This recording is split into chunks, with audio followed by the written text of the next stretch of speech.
Sound is on.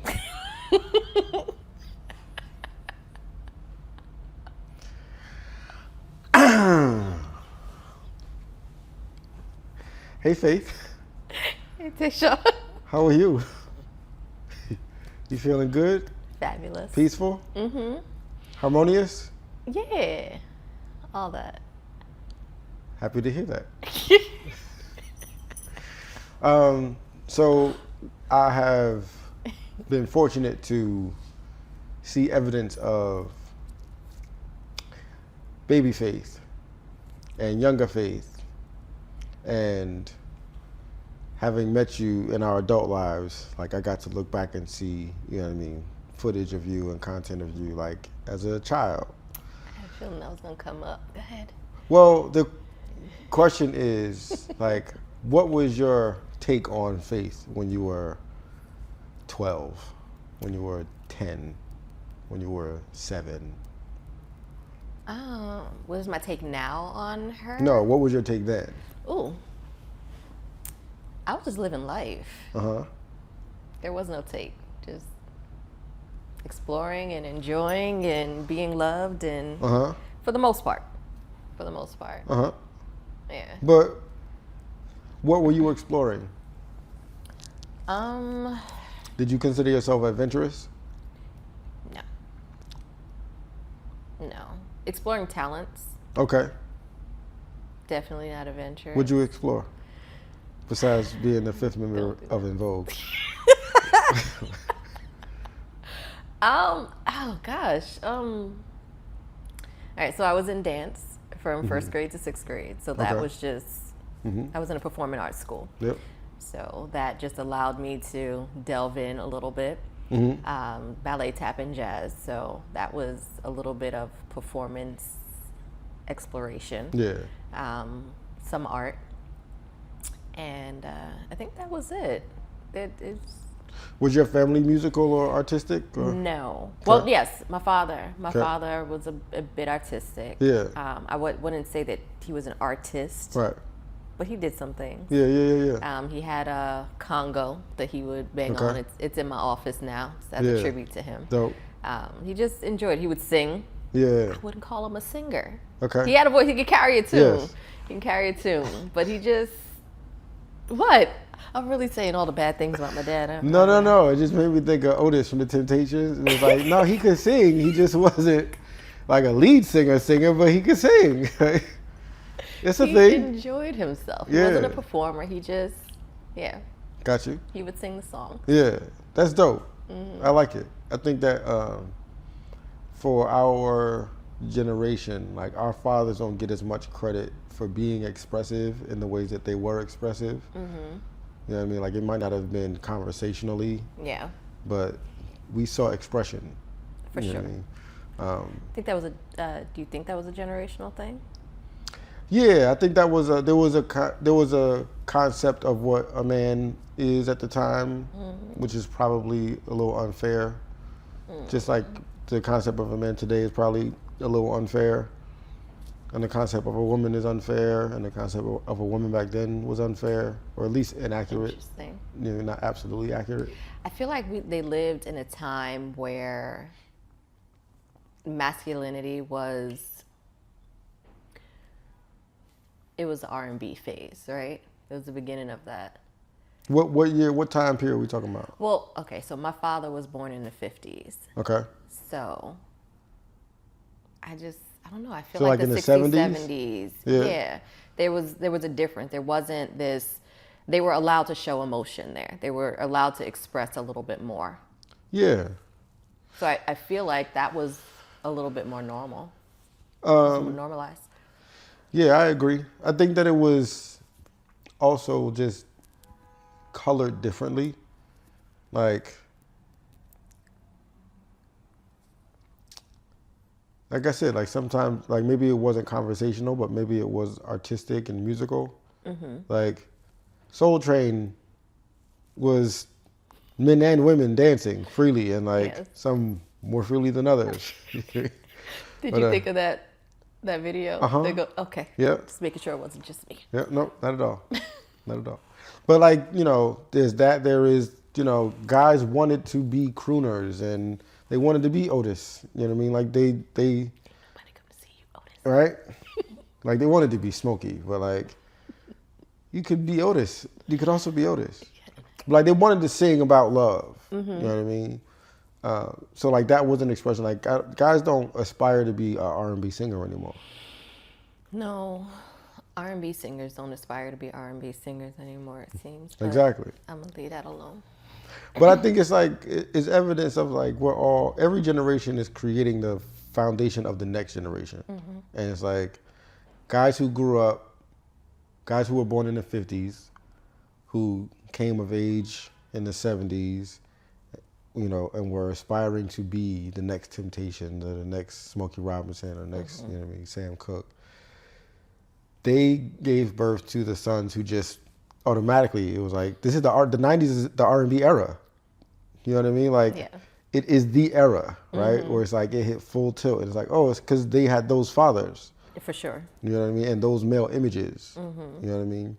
And those mothers and images of women as well. It's like, that was the woman to sing a song to. You know what I mean? Yes. Like, because she did those things. She got a smile so bright. Like, it was a smile. It wasn't. That's all she had to do? At the time. Yeah. Let's also not forget there were other songs out there that they would play at the actual party. They might not have made it on the radio, but yeah, they were nasty back then. They were. The people were nasty. The radio wasn't. Correct. Nowadays, the radio is nasty too. Correct. But decades before that, we've heard some things. Yes. So yeah, I think it's like the way the generations kind of roll over, where we get that influence. You know what I mean? Did you?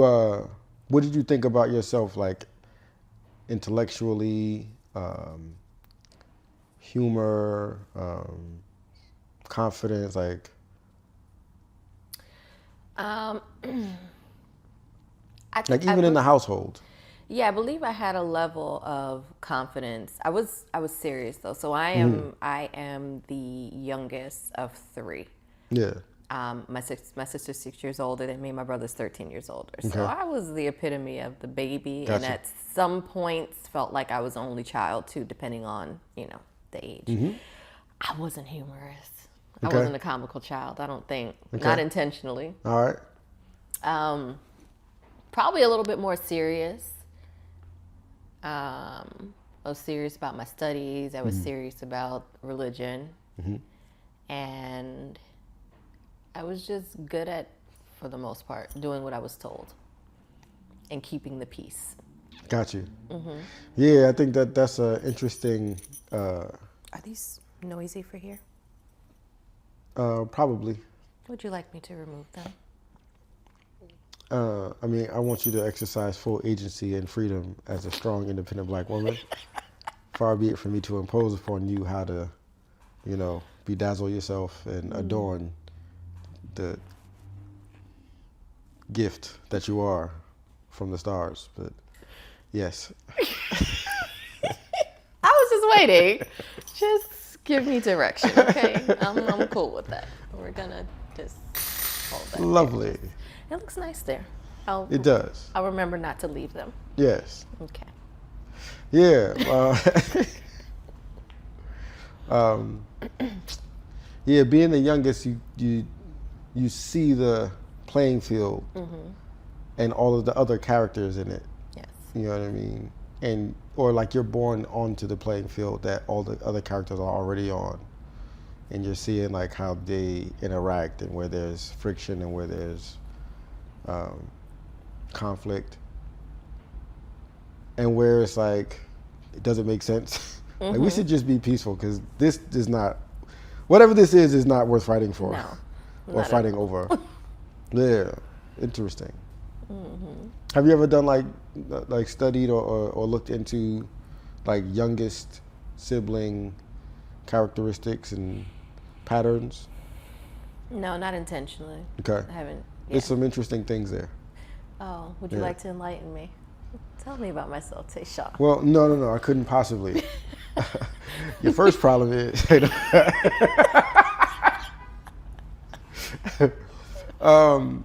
one thing I could say that is supposedly common to the youngest is that they are the rebel in terms of the family image and the family dynamic. Like and not just the rebel as in them versus the family, Right. but they don't look like what the rest of the family looks like in terms of their life choices. Yeah. And they credit that to you got to see everybody else play a position already. I'm the youngest also, so we got to see all our I don't know siblings. if I remembered that. Oh yeah. I'm the youngest. They have interesting things in common. Yeah. But like we got to see this characteristic or this trait, you know what I mean, from this sibling and this sibling and this sibling and these parents and these aunts and uncles and older cousins, and then it's like we had so much more nuance to decide like what exactly feels like me. I mean, whereas everybody else had less choices the further you go up. Yeah. You know what I mean? And I have heard that the only thing I've heard about younger siblings is more so how the parents parent. They're more strict with the older, and then the more children they have, just like, do whatever you want to do. Right. Yeah, that's how it's typically looked at. It's like how the parent parented them, and like what the parent was, where the parent was in life at the time. For sure. It's like I can't imagine my mom as a 20-anything-year-old, but my sister can, because that's when she had her. You know what I mean?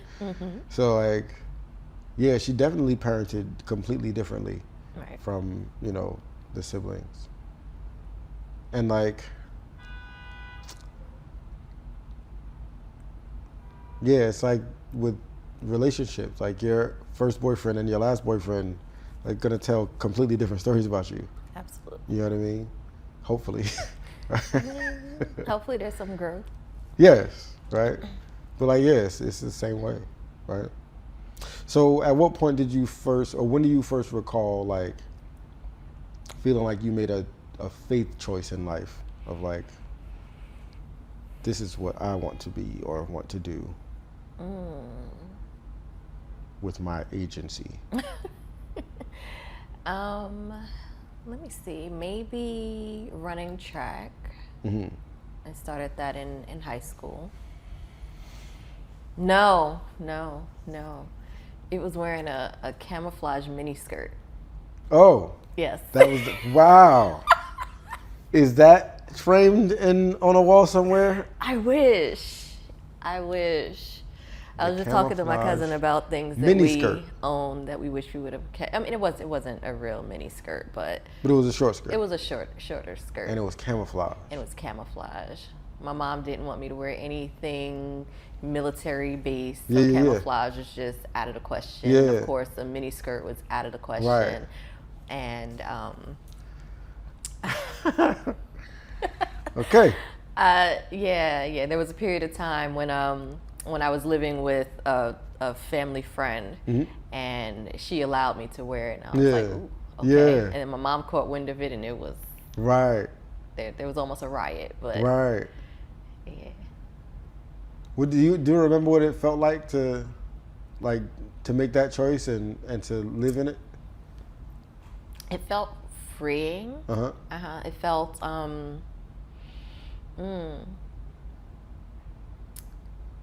it felt like I had options. Yeah. It felt like it opened something else up. Like, oh, if I got to do this. Yeah. Yeah. Yeah. It's so interesting how we, like, as we grow older, we are introduced to the fact that we have more choice in life. And it's like, first is you get to choose, what dress or what, shoes or whatever. And you getting to choose like what you want to eat. You know what I mean? And like as you get older and older, you get to make more choices that you realize like, oh, this can be a choice of mine. This isn't necessarily something that I just have to adopt or, you know what I mean? But we're not really taught how to choose.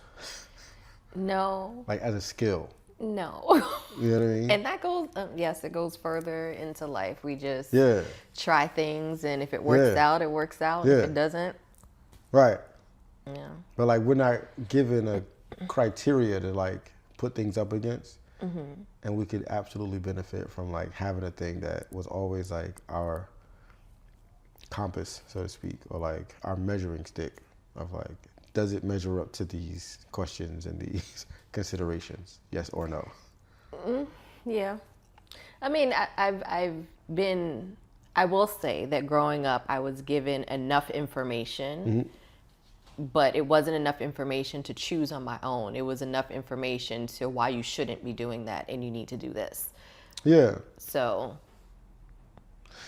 Yeah. To them, it is a compass. To them, it's a blueprint of choice. But it's the delivery of such of, is it really a choice? Yeah, it's like in that narrow scope. It's like, but it's like if you decide, it's like the Truman Show. It's like you decide where the walls are. You know what I mean? Like if our parents decide this is how far you need to consider between here and here, so that you only make good choices. Right. It's like, all right. You saying there's no other good choices outside of these walls? Absolutely none. Like none? Absolutely none. And that's extreme. Like that's wild. The Truman Show is highly underrated. Yeah. I think Jim Carrey is probably going to go on to be remembered as like, or his movies are going to go on to be remembered as more brilliant than at the time. Like he'll become way more legendary in his career. He's known for more of his theatrical, comedic performances. Slapstick. Yes. Yeah, like Ace Ventura and The Mask, and you know what I mean, In Living Color for some of us. But yeah, like he did some really, really like thoughtful stuff, really brilliant stuff. Right. Who's your favorite comedians? Who make you laugh the most? Republicans? Deacons and pastors' wives? Oh my gosh. Choir directors? All of them. Every last one of them. No, but who are your favorite comedians? Sorry. I don't have any favorites. Or even like comedy actors? No? No. Melissa McCarthy doesn't just tickle your soul? No, you know, I have this, I don't know if it's a good or bad thing, but I don't follow people, or artists. It's either I like the movie, or I like the show, or I like the music and the song. Yeah. But I couldn't care less who it is who's performing. Speaking of which, whose music was I listening to when I drove your car that day? What CD was in there? Do you remember? No. There was like a CD that forever like marked your identity to me from that point on. I don't know. You forgot? Yeah, I know you. Do you remember this happening? Vaguely.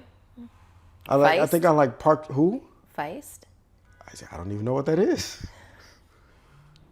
Okay. It was like a Kids Bop ass like type of song. Ashley Simpson. Ashley Simpson. Yes. Yes. I was like, she actually has music and people bought it. Yeah. And I know one of them. Yes. And I regard her highly. Somehow. And then that shifted. This is, it was new information. I thought I had all the information I need to make a right choice. Yeah. There was more information. Yeah, your music selection. So you weren't following Ashley Simpson apparently? No, I just liked her album. And I played it over and over and over and over again. And I think it was her in Pink at the time. Misunderstood. Man, that was when Pink was black. Okay. Yeah. Yeah, I love Pink. And I think I love Pink in a certain window of time. You know what? Now that you mention it, I think I liked Ashley Simpson at the time because her sister was on the reality show. And going back to being the younger child in rebelling, I think that's what kind of attracted me to it. Interesting. If I could pinpoint it back to that. Yeah. Yeah. But you don't follow people. No. Okay. I'll listen to music and I will know all the words. You know who that is? No. Right. Okay. Do you care? I don't care. What are some of your favorite things about you now? Resilience. Mm-hmm. The way I love. Mm-hmm. It's interesting because the things that I love about myself are also the things that I question about myself as well. Okay. Yeah. But yeah, resilience, the way that I love. Those are the top things. Okay. Resilience. Tell me your point of view on resilience as a principle.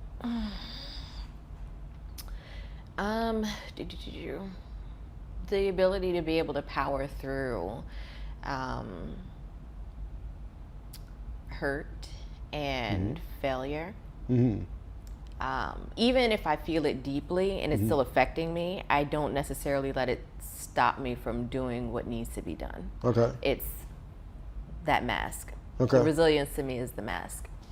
Okay. Is it just the mask, or is it the willingness to let the mask be more than a cover, and let Ask the me that mask again. There is, for lack of a better example, there is wearing a clown mask, and then there's being a clown. Okay. And little kids might not know the difference. Older kids do. Like, that guy is being a clown in the mask, and this guy just has on the mask, but there's nothing clown about that character. Right. Right? Do you think is it just being willing to wear the mask, or being willing to inhabit that disposition as a tool? I would say the disposition as a tool for sure. Because you can't just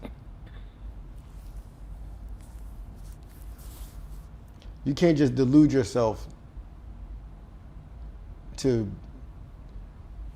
inhabiting it as a identity. It can be a tool though for a moment or for an experience. You know what I mean? That you submit to. It's survival. Okay. So it would be a mask of survival. So if we're talking about that, then yeah, it's definitely it becomes a lifestyle. Do you think that you're better than me because you can cross your legs like this? I've sent you stretch videos. So you do. It was difficult getting into this position, kind of, sort of, but would you like to join me? The camera angle is not that wide.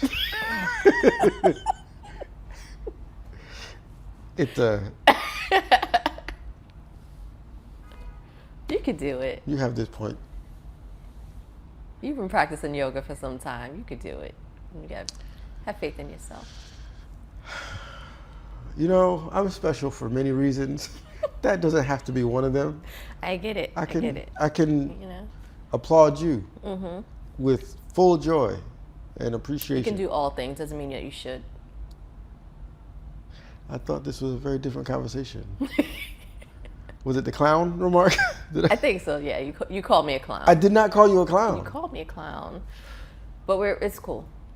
We could circle back. In my mind, I could only imagine African mask or clown. Those are two that, and there's a camera roll. We don't have time for me to rifle through. Okay. But I was it's definitely not African mask. Okay. And then clown is caricature and behavior and whatnot. So we were talking about Jim Carrey. We talked about the mask. We got it. I got it. Yes. Takes By on a no different stretch persona. do I consider you. And that was survival.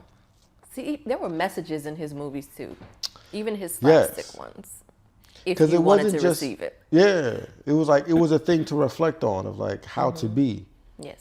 You know what I mean? Be more vibrantly yourself. Don't be so. So which one was really the mask? You trying to go viral right now. You about to make me famous? Was it the You came here to make me famous. Stop it. Was it the mask? I'm about to cross my legs. Was it the mask or was it the person? Well, I think that there is clearly a storyline where the mask is the person and not the mask. Yeah. Or both. Obviously both, right? But like, it's like what happens after the mask that determines if you're living in it. It's like when you can't unsee what you've seen, or you can't unlearn what you've learned. For sure. If you decide to willingly be blind after that or ignorant, then that's when you are blind or ignorant. Right. You know what I mean? It's like you weren't blind when they were covering your eyes, and you weren't blind when the cover was removed. If you decide to go through life as if, then you're blind. Yes. Yeah. Thank you for letting me think out loud. Not a problem. Yeah, that's what I do. Create safe spaces. Appreciate you. Not a problem. Appreciate you. know? So, Boy Bye. Yes, direct quote. From how many Rosa Parks were there? Is that like parks like Japanese park? No. No? No. Auntie Rosa. Oh, there's a lineage. I didn't know. That's why you The had aunt of us all. Yeah. She wore a mask too, and then is this when the mask was on or when the mask was removed? Because I feel like Auntie Rosa definitely wanted to say, boy, bye. Get to the back. Boy, bye. Yeah. Direct quote. You know the things that we wish that we could say, but we say the more appropriate? Yes. This is a definition of saying what's really on your mind. Okay. And it gets the point across Okay. a little quicker. That was a wonderful like swivel. You know what I mean? I like your posture. It changed too. My posture? Was I too relaxed before? I was loungy? No. This is more. I think this is more comfortable. I think you're ready to get the conversation started. Oh, we've started. We're in it. She's ready to go. I'm not going to be much better than I have been, though. I don't know if I'm not about to elevate my offering. I'm giving you all I got right now. So Rosa with boy bye. Yes. So what would be your current like quip in life? Would it be boy bye? What's the quip that kind of encompasses your general mood in life right now?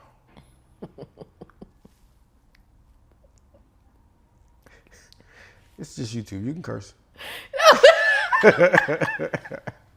don't have one. Okay. I feel like this is like the most boring interview you've ever had, Tehsuan. I don't have the clips. Yeah, you're wrong. Oh, you've had. You're not the most boring. You're not boring. Okay. You're just used to you. Okay. You're exotic to everybody else. I think that's a lie, but go ahead.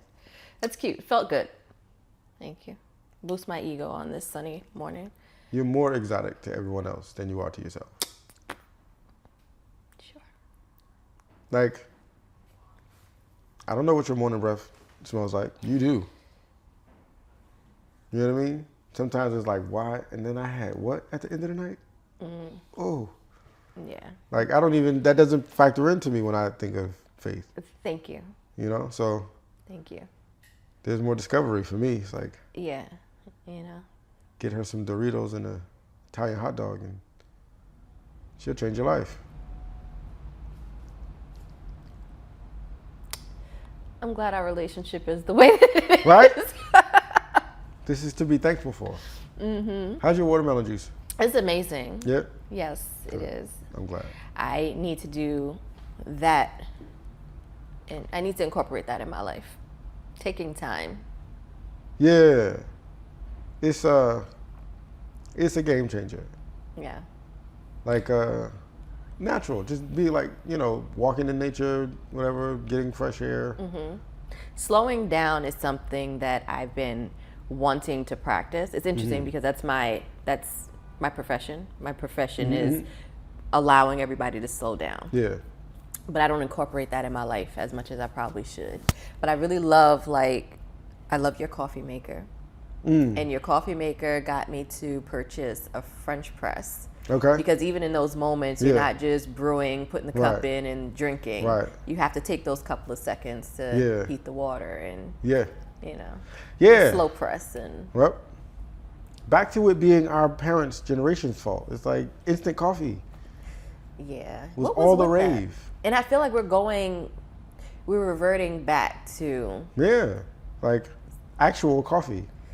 Well, yes. Outside of coffee, but. Oh, sorry.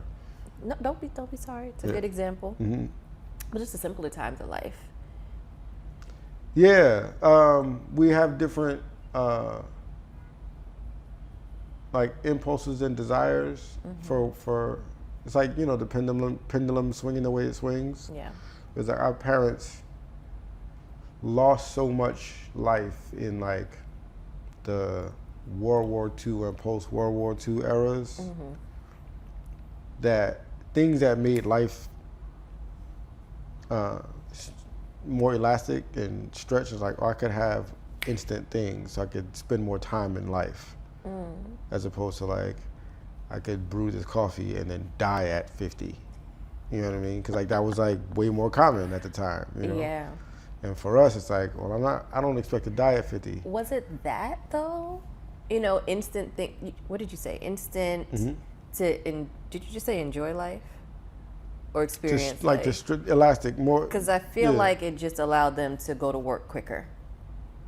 It was efficiency to work, and we're coming out of that phase of life where we're slowing down to actually enjoy life and pulling away from being so connected to work and identified as our profession.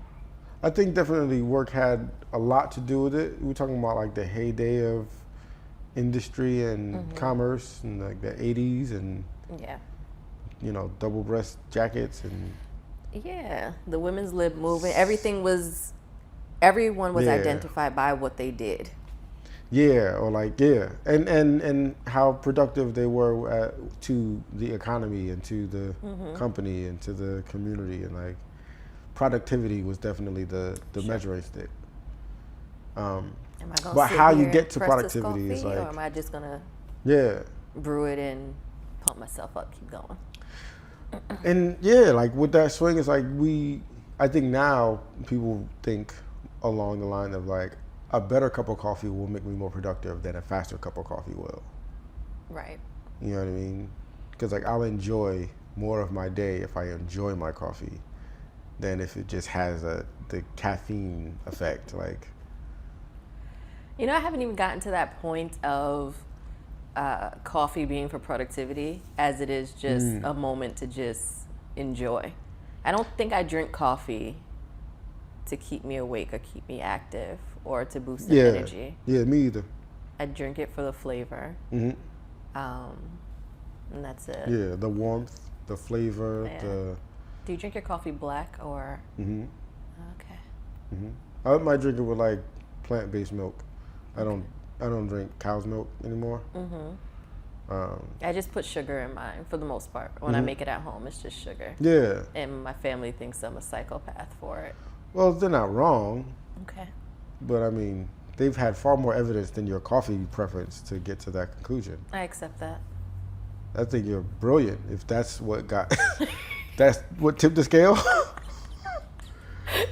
Wow. The coffee, the black coffee. Wow. Yeah. Okay. All right. So, question for you: what is your relationship with ambition? I hate it. Oh. I'm sorry I said that word. There's a use. There's a reason for ambition. There's I don't like that it has taken me away from enjoying life so much. It has taken me away from being, just human. Okay. And I think I'm at a phase in my life where, I'm 41. I feel like I've lost, I've missed out on certain things in life by constantly chasing some form of success. And I don't know if that's the chase and the ambition are the same thing. They can be. Okay. But I think the focus was put in a direction that didn't mean as much to me. Okay. As I anticipated. I just did what I thought I needed to do. Gotcha. I remember, I just, love family. Like that's something that eludes me.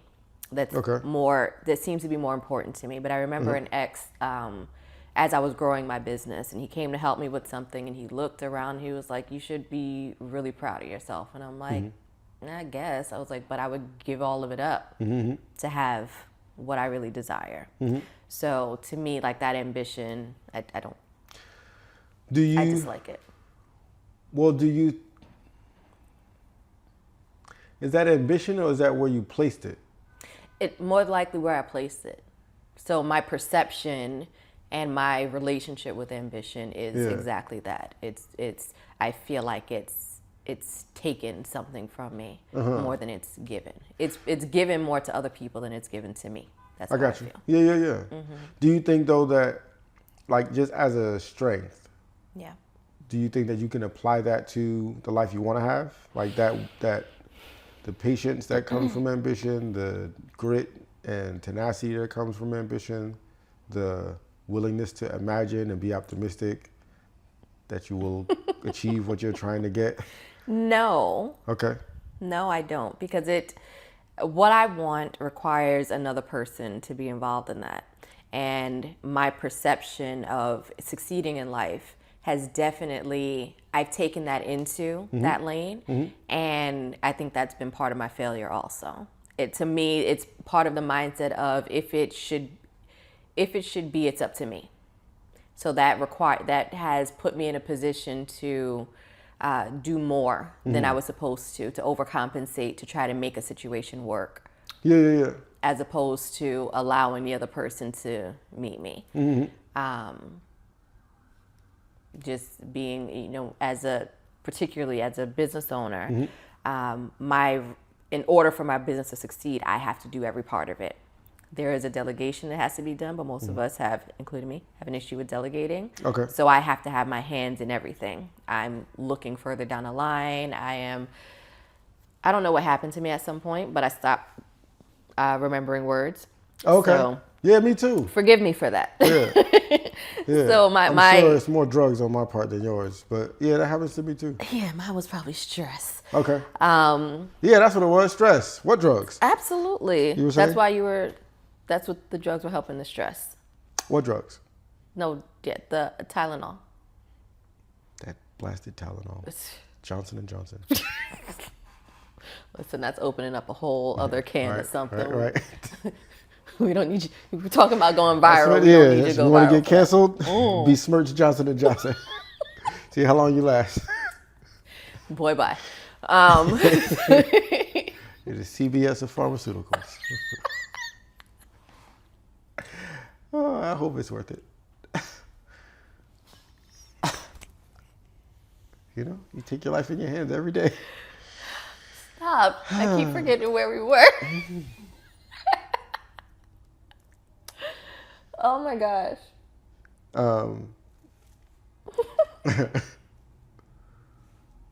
Sorry, yeah. The last place I can remember was you forget words now.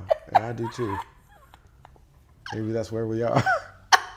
It's where we are. In more ways than one. Yeah. You know? Yeah. But yeah, family. Yes.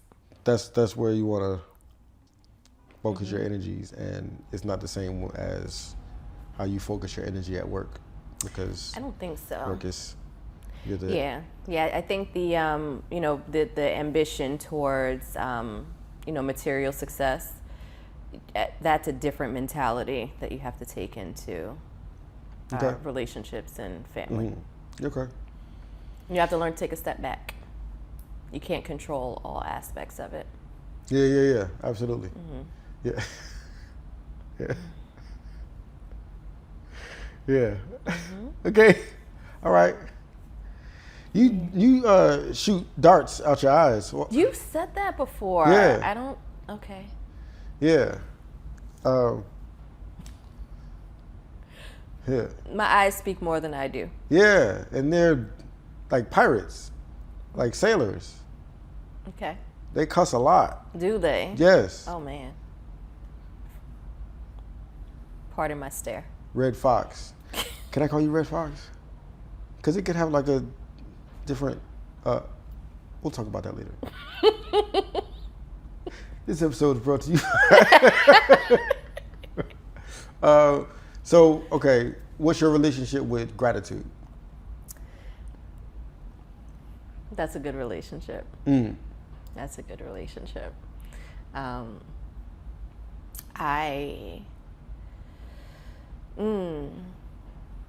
accepting of all things, all of my experiences, and how they shaped me, whether negative or positive. Okay.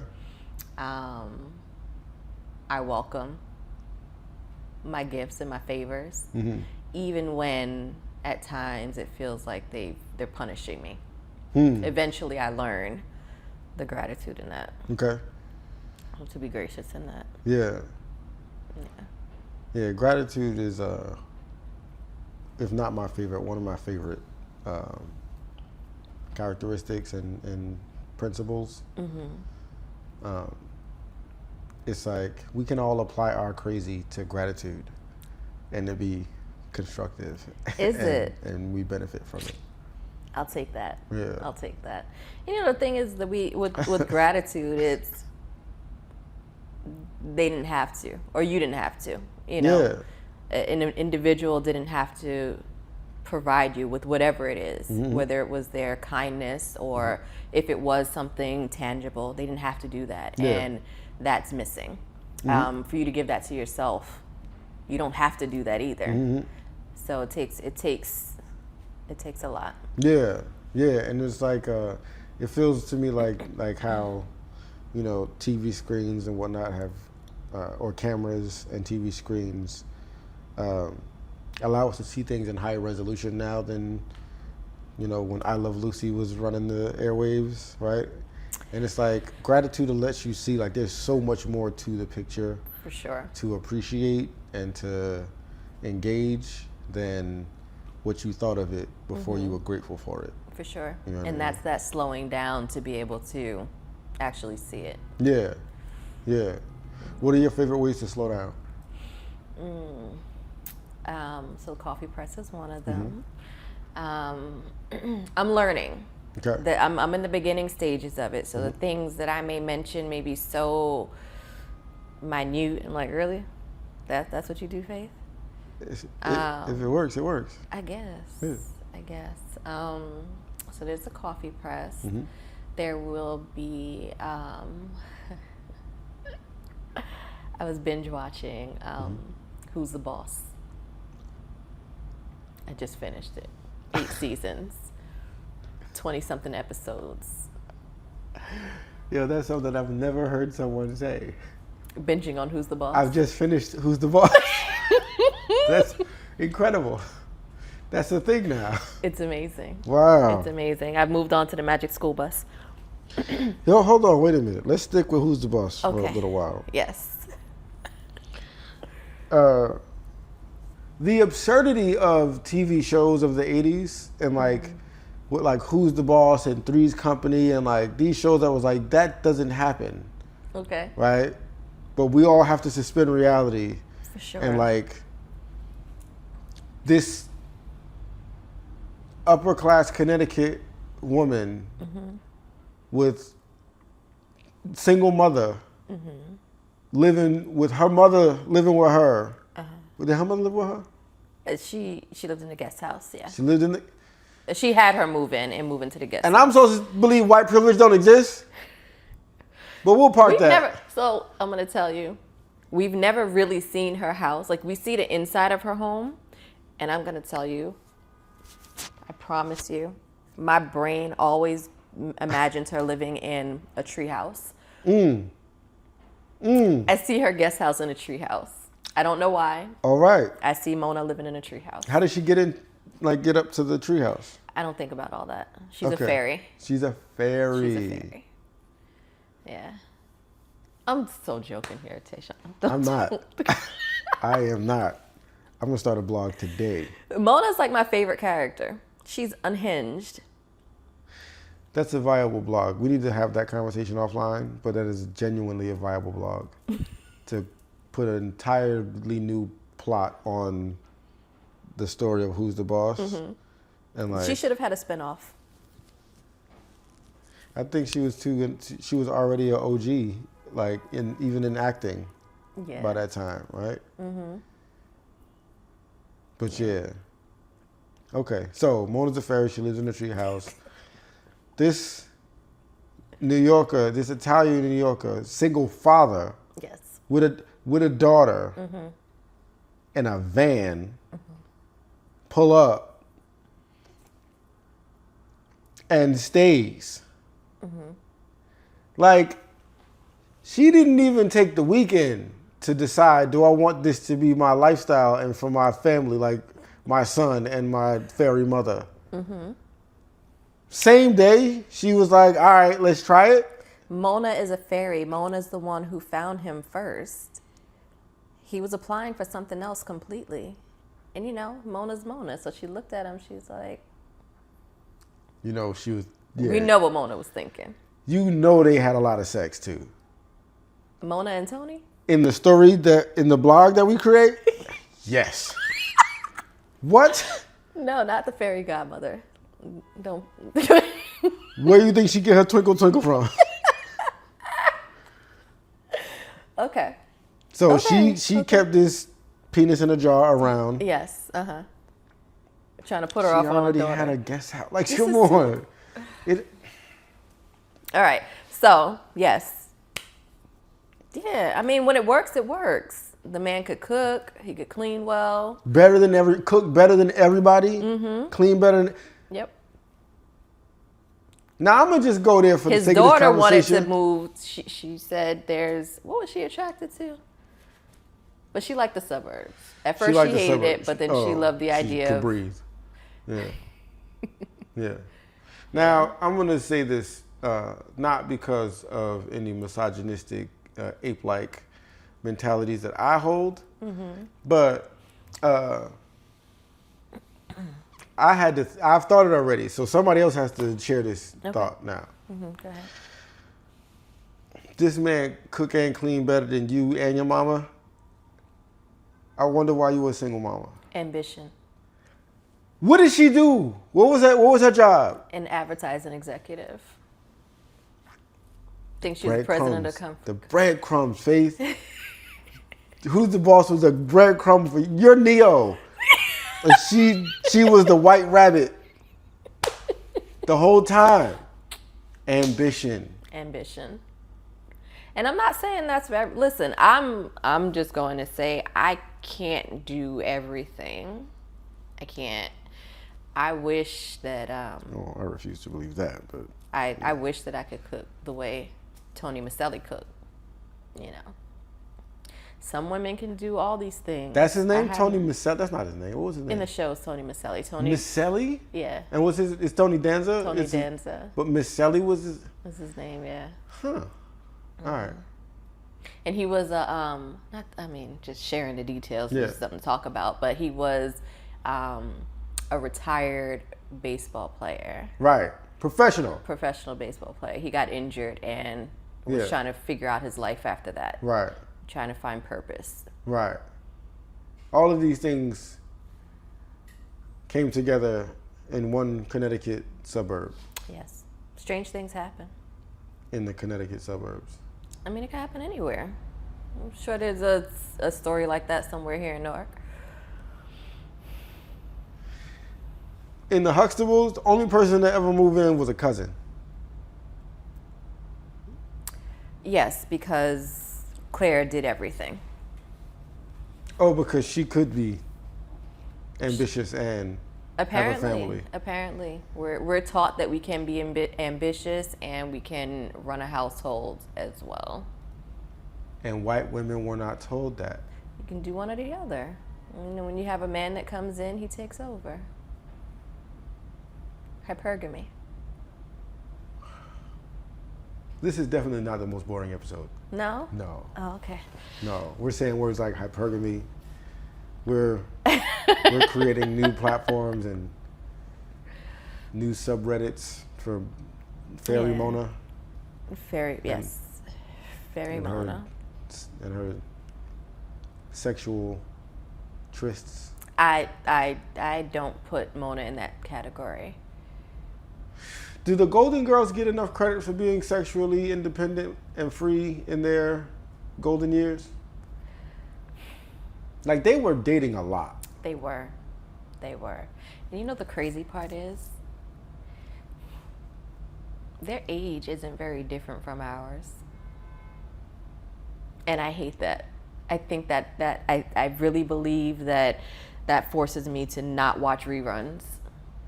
Oh, well. They're not as old as we thought that they were. We're just younger at this age. I love that for us. Yeah. But I hate that for looking back. They couldn't sit Indian cross leg either. Maybe Blanche did. Blanche definitely did. Maybe Blanche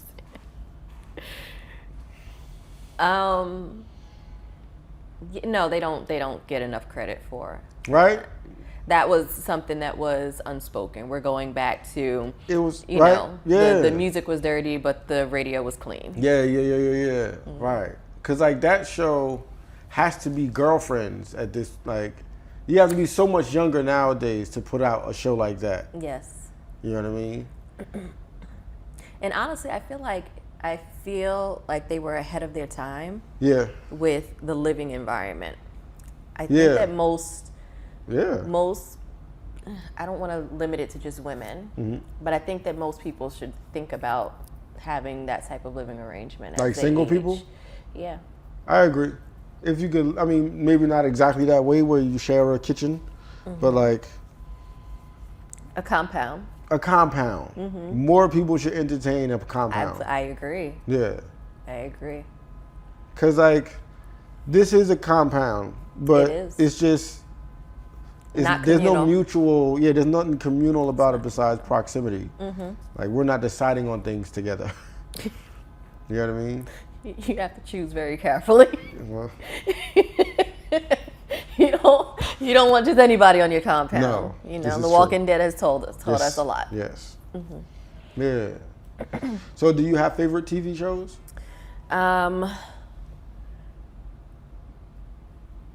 No, I like whatever kind of holds my attention at a given time. I do absolutely love rom-coms or anything mushy. Okay.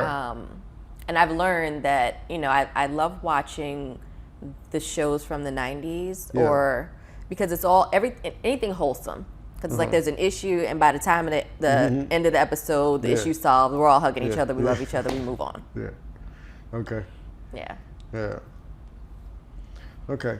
I know. I remember realizing, like, I don't like shows that got darker over the years. Like, I used to watch Criminal Minds, and then at a certain point, all the cases were like. Well, hold on. So a show called Criminal Minds didn't start off dark? It got darker.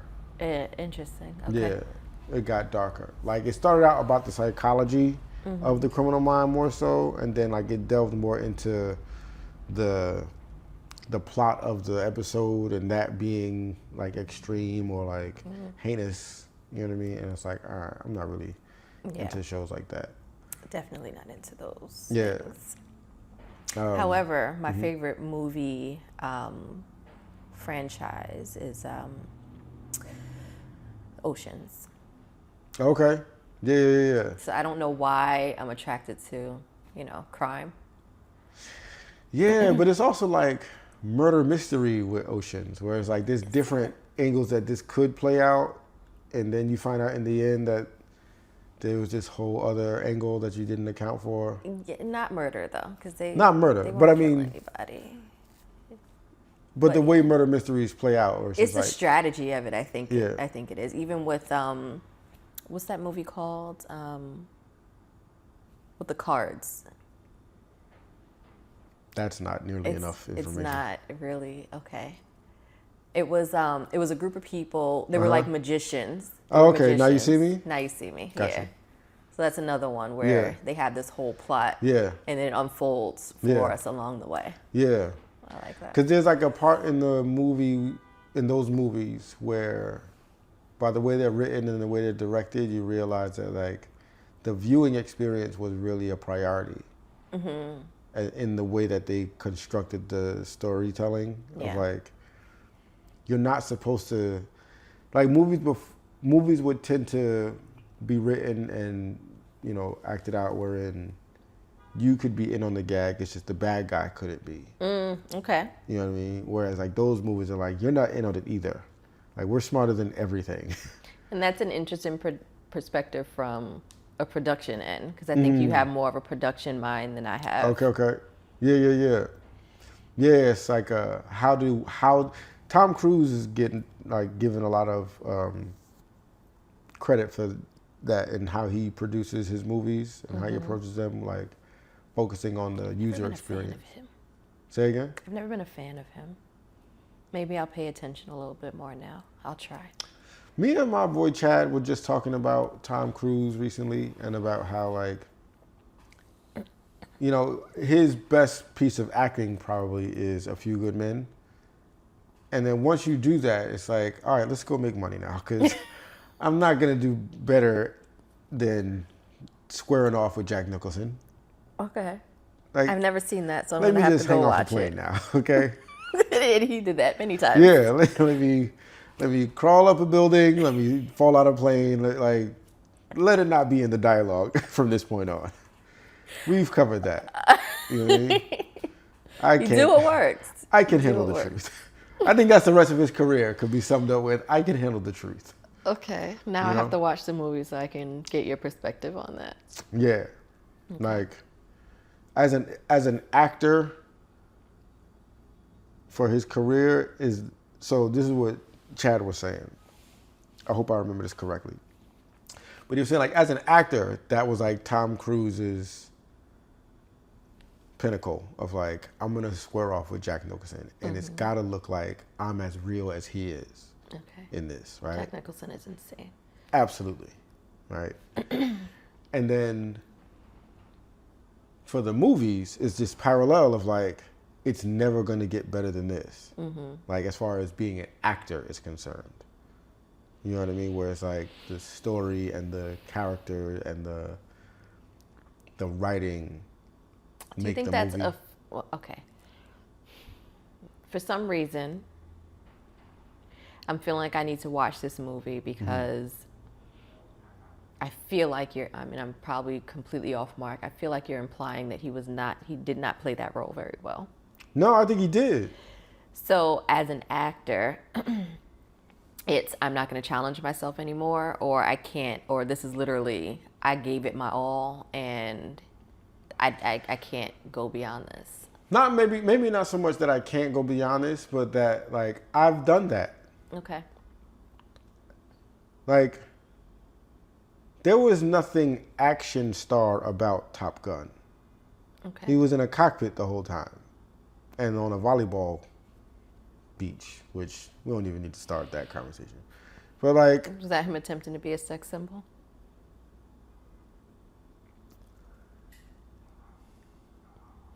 Okay, moving on. So, I've never seen that one either.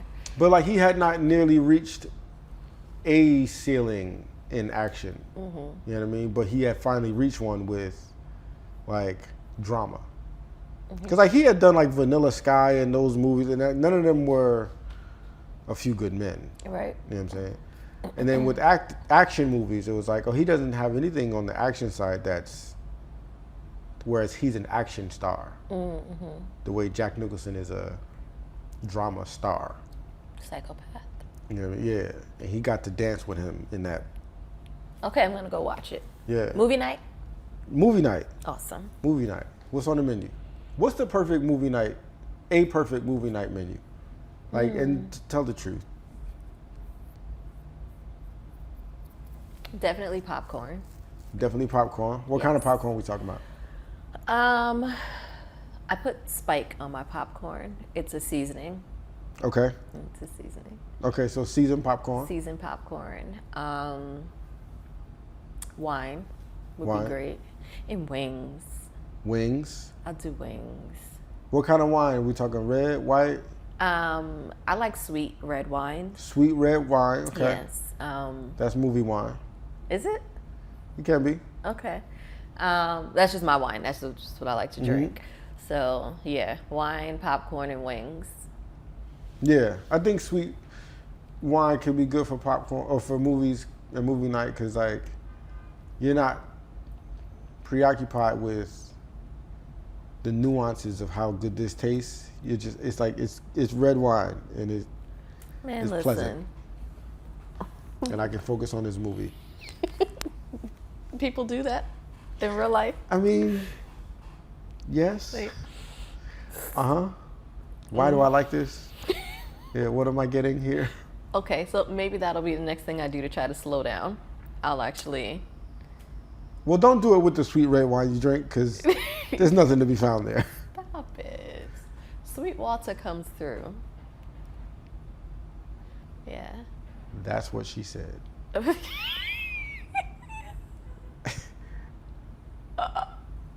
Okay, so is that it? Is there more? Is it seasoned popcorn, wine, and wings? And wings, yeah. I'm simple. Okay. Yeah. Listen, we have already confirmed that I am not a culinary anything. That has nothing to This do is with what it. you do. You've seen movies. You've seen movies. You've had movie nights. Yeah, so wings are simple enough. Yeah. You know. Yeah. It's not simple. It's not anything. It's just It's good. Lemon pepper. lemon pepper. Lemon pepper. Lemon pepper. Yeah, I could dig that. I don't really eat lemon pepper wings like that, but I would do it in a movie, which is a ridiculous nuance. So how about I don't know you? where it come from. What's your movie menu? Nachos, Okay. sweet red wine. Sweet red wine and nachos, though, that just doesn't seem to go well together. That goes great together. You think so? Yeah. Okay. Ask Mexicans. Thank you. I mean, tequila, I would have thought. That's racist. That's why I put my head down. But no, sweet red wine. yeah. Yeah. Okay. Beef nachos. Yeah. Or chicken. You know. Warm queso. So I can have just with some chips without all the Okay, I can see that. nacho things. Popcorn. For sure. I want an assortment of popcorns. I want seasoned and I want like caramel Okay. covered or like crunch and munch Okay. type of situation. And then some like traditional, just like classic movie theater butter popcorn. Like almost Raisinets in it? kettle. No. Or Here's the thing about Raisinets in your or peanut popcorn. M&Ms. And peanut M&Ms. Okay. We grew up in the 1980s commercial era where we were lied to about how things look. That's not how cereal looks. That's not how popcorn and M&Ms or Raisinets look. It doesn't distribute evenly. No. You just end up with a bottom full of... You don't do it like that. This is my technique. Tell me. You Lead eat me. some popcorn and you put a candy. Put some popcorn, you put a candy. You don't mix it in together. That's just messy. Then your hands are filled with chocolate and butter. You eat the But we're popcorn doing that and with put- whatever we do, like whatever we get from the concession stand. Because you have to make sure you're chewing it at the same time. Oh, okay. You put the popcorn in your mouth, you put it, and then you chew. That's how you mix it. It gets mixed in your mouth, not in the bowl. You know those like really annoying food judges, like food contest judges, who are like, what what qualified you to tell me that my banana bread is not amazing? And like it'll be something like this, where like they discovered the way to eat. Well, I'm just trying to popcorn give and you a simple Raisinets. way, because you're telling me the issues, and I'm like, that's how you solve the issue. What issue? Because I felt the same way. Of the distribution issue? Yes. That's not a solve Oh. for. It worked for me. It's amazing. Okay. I may be stubborn right now. That's fine. I'm I'm gonna let stubborn it my go. whole life. Well, you live a blessed life. Do I? Yeah. Okay. Appreciate it. So movie night. A few And good then men. there's got to be some like brownies, some like weed brownies to have in the last half an hour of the movie. I'm going to sleep. Well, that's why you have them in the last half an hour of the movie. Immediately. Done. Maybe not. Definitely so. Or you, okay. Definitely so. Immediately. Sleep. That's why I don't bother with any of it. Huh. Well, at least you get some good sleep. It's an alternative to NyQuil Z's. Damn Johnson & Johnson. I don't even know if these are We Johnson keep & getting Johnson back there. I don't know. I mean, they own everything at this point. They do. They do. Well, this has been fun. Has it? Very much. Glad you enjoyed yourself. I'm glad too. Should do this again. I feel like we may. Yeah. You know, 4 times the charm. I'm sure I don't know what you mean. Thank you for coming through, Faith. Have a good life.